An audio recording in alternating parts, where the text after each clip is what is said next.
एक जंगल में एक खरगोश रहता था जिसे अपनी तेज गति पर बहुत घमंड था।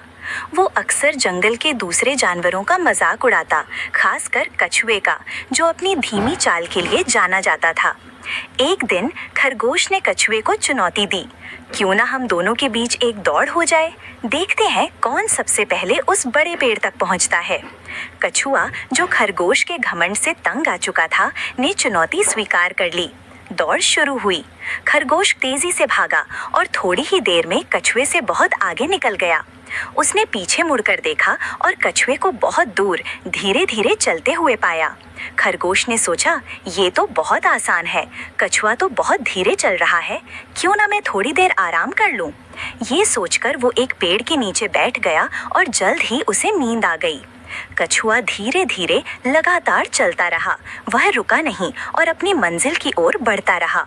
जब खरगोश गहरी नींद में सो रहा था, कछुआ धीरे धीरे उसके पास से गुजर गया। काफी देर बाद खरगोश की नींद खुली।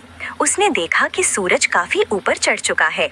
उसे दौड़ याद आई और वह तेजी से पेड़ की ओर भागा। जब वह पेड़ के पास पहुंचा तो उसने देखा कि कछुआ पहले से ही वहां बैठा है और मुस्कुरा रहा है। खरगोश हैरान रह गया, उसे अपनी आंखों पर विश्वास नहीं हुआ। कछुआ, जो इतना धीमा था, उससे पहले कैसे पहुंच गया?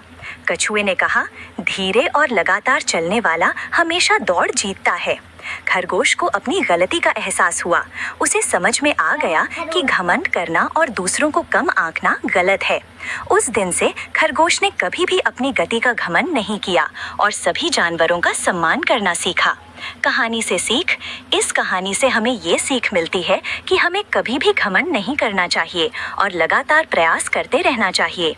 धीमी और स्थिर गति से भी लक्ष्य प्राप्त किया जा सकता है।